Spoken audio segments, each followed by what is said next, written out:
सभी प्यारे दोस्तों को हमारा नमस्कार। एरोमा केमिस्ट्री क्लासेस पर आपका बहुत बहुत स्वागत है साथियों। दोस्तों, आज हम लोग ईएमआरएस और जीआईसी लेक्चरर मेन के लिए आपको एक प्लेटफॉर्म दे रखा है जिसका नाम है केमिस्ट्री का मास्टर। बहुत ही जबरदस्त प्लान चल रहा है हमारा। इस पर हम आपको फ्री ऑफ कॉस्ट क्लासेस भी दे रहे हैं और बढ़िया क्वेश्चंस की हम लोग शुरुआत भी कर रहे हैं।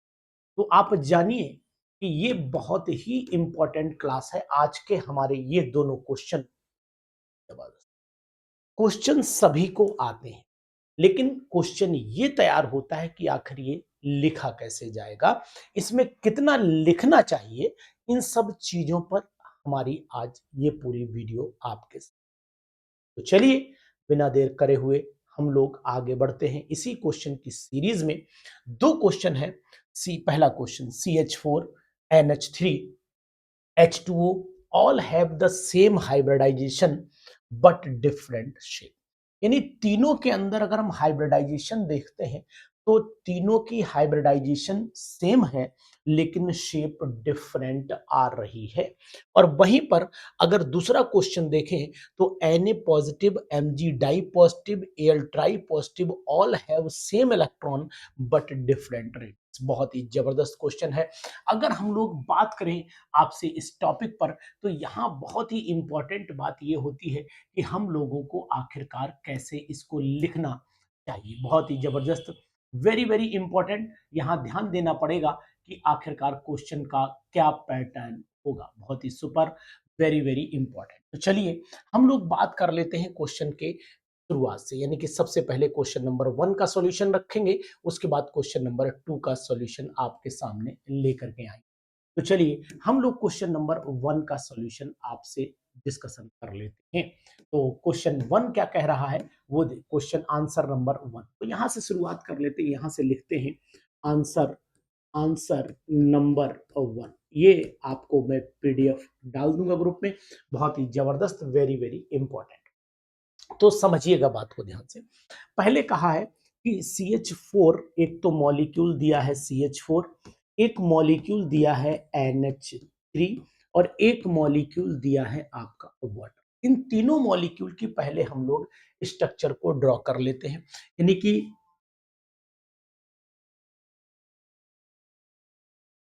तो साथियों इनके स्ट्रक्चर्स पर हम लोग चले आते हैं और इनके स्ट्रक्चर पर पहले शुरुआत करते हैं कि आखिरकार इनका स्ट्रक्चर कैसे हम लोगों को ड्रॉ करना है। बहुत ही important, very very important question, examination oriented question. देखो CH4 मॉलिक्यूल का अगर हम लोग स्ट्रक्चर ड्रॉ करते हैं तो आपको पता होना चाहिए कि CH4 मॉलिक्यूल जो होता है वो टेट्राहेड्रल होता है और एंगल 109.5 डिग्री होता है।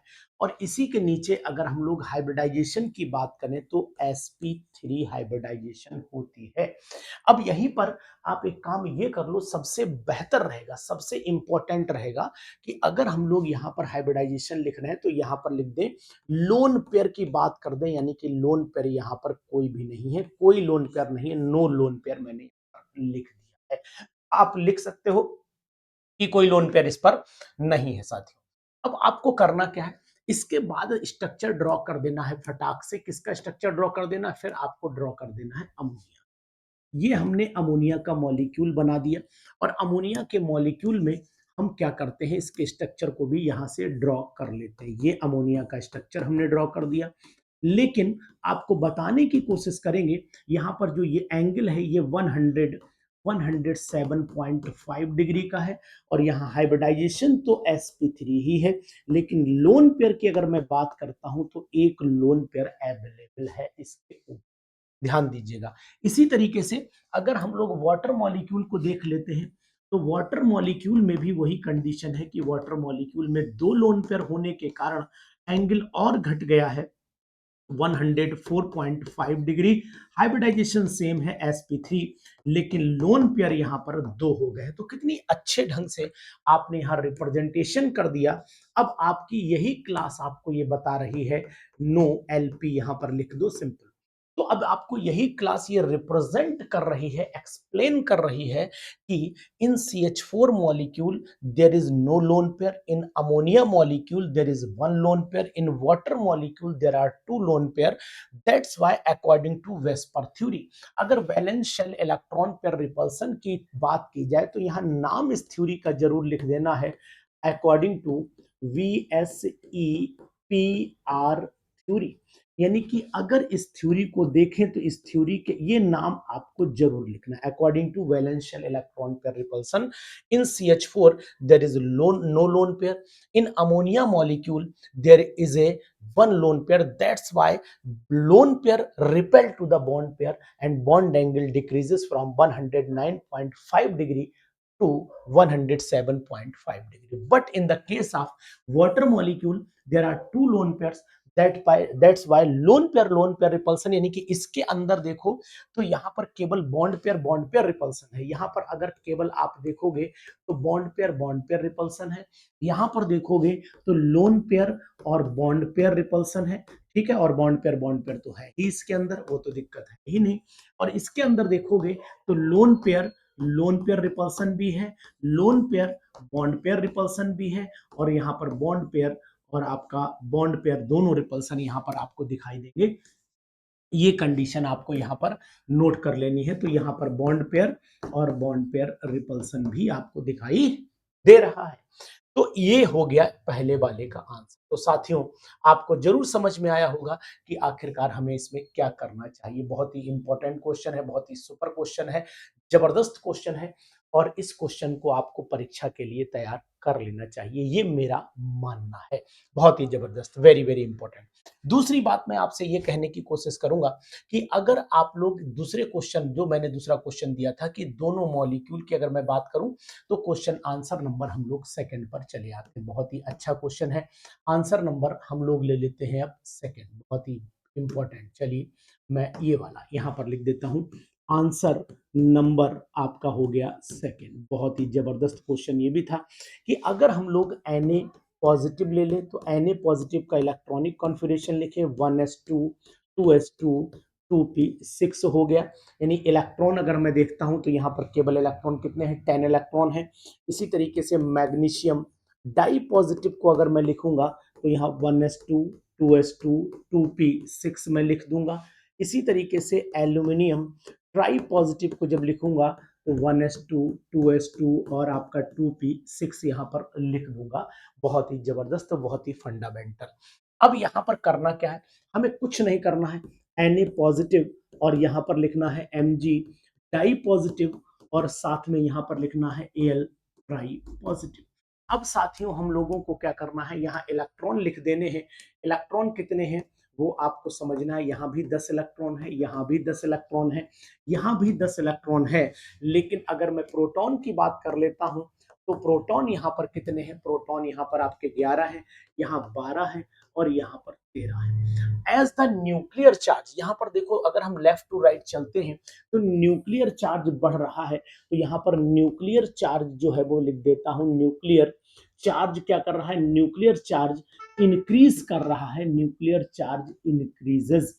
और जबकि क्या होता है, न्यूक्लियर चार्ज इंक्रीज करेगा तो फिर बाहर के इलेक्ट्रॉन अंदर की तरफ खींचना शुरू हो जाएंगे, मतलब इलेक्ट्रॉन अंदर की तरफ पुल होंगे तो साइज डिक्रीज कर जाएगा। यानी कि सो एटॉमिक यानी ionic radius, ionic radius decreases, so ionic radius decreases, यहां लिख देता हूं डिक्रीजेस। ठीक है, इस बात का आपको ध्यान देना पड़ेगा। तो जितना अगर सम इलेक्ट्रॉनिक कंडीशन है तो सम इलेक्ट्रॉनिक कंडीशन में आपको ध्यान देना पड़ेगा कि ये बहुत ही इंपॉर्टेंट पॉइंट है, बहुत ही जबरदस्त पॉइंट है और हमारे लिए एग्जामिनेशन ओरिएंटेड पॉइंट भी दिखाई दे रहा है। इस बात का आपको ध्यान रखना पड़ेगा, ठीक है ना।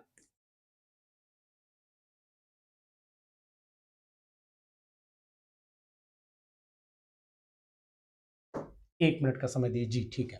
तो चलिए अब हम लोग आ जाते हैं यहीं पर। तो एक लाइन हमें लिखना पड़ेगा, in the some electronic species, यहां लिख देते हैं इन इन इन आइसो इलेक्ट्रॉनिक, ठीक है, इन iso electronic species,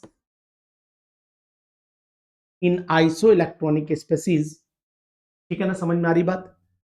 atomic radius और ionic radius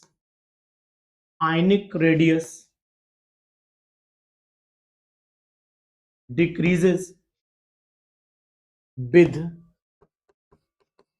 increase in nuclear charge.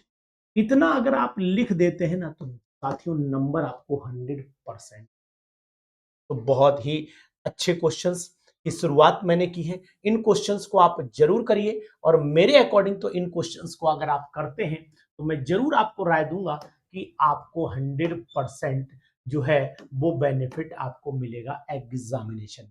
तो साथियों जो भी क्वेश्चंस आप करें वो बेस्ट करिए, अच्छे ढंग से लिखिए और मैं कहता हूं कि आप इन क्वेश्चंस को आप जरूर लिख लीजिएगा जिससे एग्जामिनेशन में आपको फायदा हो सके। तो ये क्वेश्चन हमारे ईएमआरएस के लिए भी है और साथ ही साथ मैं अगर आपसे कहूंगा तो ये क्वेश्चंस हमारे उस एग्जाम में भी बेनिफिट करेंगे जिस एग्जाम में जीआईसी का मेन होने वाला है। तो यहां पर अगर हम लोग बात कर लेते हैं जीआईसी के मेन एग्जामिनेशन की साथियों, तो जीआईसी का मेन एग्जामिनेशन भी इससे कवर हो जाएगा, इस बात का ध्यान दो। तो ईएमआरएस डिस्क्रिप्टिव 2026 के साथ साथ जीआईसी भी हमारे लिए काम आएगा। ध्यान देना है सभी को।